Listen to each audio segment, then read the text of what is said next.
you have a mechanical keyboard, it probably looks something like this, or even this, kind of high-tech and futuristic. But this keyboard by Akko, well, it's a work of art.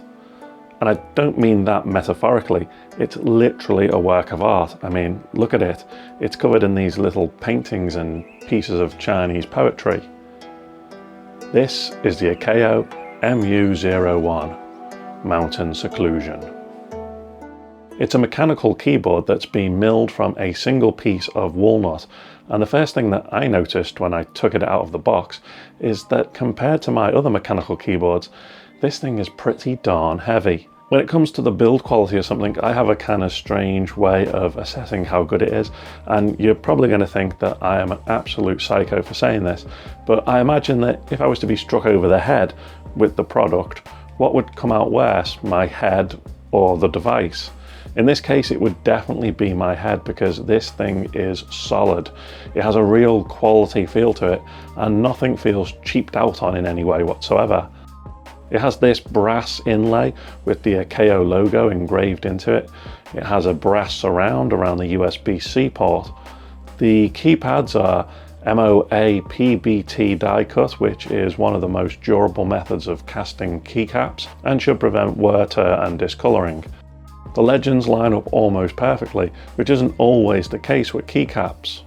The keycaps are swappable, as are the switches, which are Akko rosewood linear switches. It has a gasket mount, which means it has a layer of silicon suspended between the plate and the PCB. It has a 4000 milliamp hour battery, so it shouldn't need charging too often.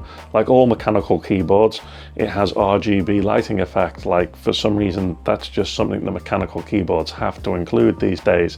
And like all of them, you can change the colors and the animations until your heart's content. And finally, the keyboard has the option to use Bluetooth 5.0 to connect up to 3 devices. It has 2.4 GHz wireless with the provided dongle thingy with low latency that's suitable for gaming, and of course you can use the good old USB-C lead if you want to have the absolute minimum lag.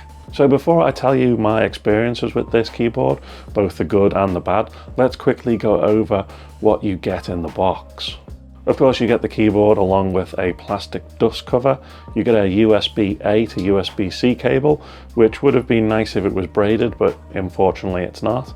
Some spare alternative keycaps, which is good because this keyboard came in the German configuration, so I needed to swap out a number of the keys. Fortunately, there were caps for all of these keys that I needed, with the exception of just one. On my Apple keyboard, this key is the tilde, and I have the keycap for that. But on the wooden keyboard, the key only produces the section sign. I could go into some software and start to change things up and switch it about, but as I don't use either of those glyphs particularly often, then for now, I'm just going to leave it alone. You get a keycap puller tool and you get a switch puller tool, both very useful as mentioned. Some spare switches, the 2.4 GHz receiver, a microfiber cloth, and probably the least common item to be included with a mechanical keyboard, some wood polish for those lonely nights where you have nothing better to do than to stay home and polish your wood. So after a couple of weeks with the keyboard, I have some findings, some good, some not so, and others just kind of neutral. For example, from the way I've been using the keyboard, I find no difference from being connected by Bluetooth, Wi-Fi or the USB. I'm getting no lag or delay with the input. Now, I'm not a competitive gamer, so if you are, you might notice the difference, but I'm not experienced enough in that field to notice it at all. Hey, if you're a fellow creator, you might be interested in knowing that all the music in this video came from audio. And at the moment you can get a massive 70% off a pro account or $300 off a lifetime music subscription. Check out the link and the codes down in the description. I'm not the biggest fan of RGB lighting without the shine through keycaps. It feels a bit pointless to me. Of course, you could swap these keycaps out for the ones that do shine through, but then that seems counterproductive if you're going with this keyboard with this design on the keycaps. Why would you want to swap them out for different ones? But It's there if you want to do it. Speaking of keycaps, I find it quite hard to see the numbers on the darker keys if I'm not in perfect lighting conditions. Again, if you have good muscle memory and you don't need to look down when you're typing, then you might not have a problem with this. But for me, it is a little bit of a problem. I also find these keycaps a little bit cramped. It's probably mostly because this is a 65% keyboard, but the keys also just feel a little bit small of a target for my fingers. But I'm sure this could be something that could be improved over time as my muscle memory picks up on where the keys are. I also have massively big hands, so if you have smaller hands, this might not even be a thing for you.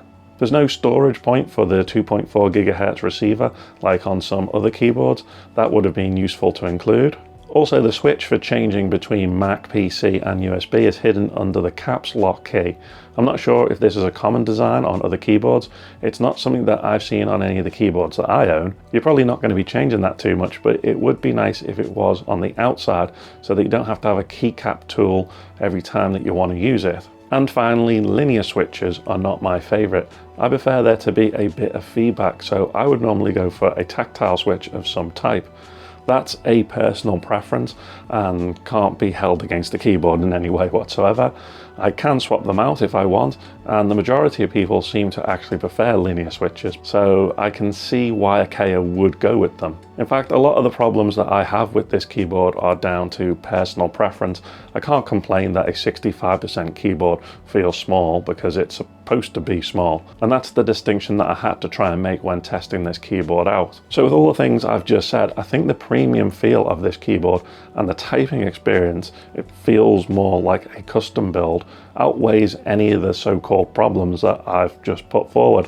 I mean, they're not even problems, it's more a case of just personal taste. At this point, you're probably thinking, hey, the most important thing about any mechanical keyboard review, the whole reason I'd bother watching it or even buying a mechanical keyboard is for the sound that it makes. Go on, get onto the sound test. So I will, but I'm going to leave it up to you to decide if this keyboard is thocky or clicky or any of those fancy words.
Let me know down in the comments what you think it sounds like, if you like it or if you don't. I actually think this is a really great keyboard with a great feel to it, particularly when you see the price is only 104 or 112 now. It seems to fluctuate a little bit on their website, or $114 before shipping. If this is a design that matches your aesthetic or one that you want to go for in the future, then I don't think you'd actually be disappointed with this keyboard in any way whatsoever.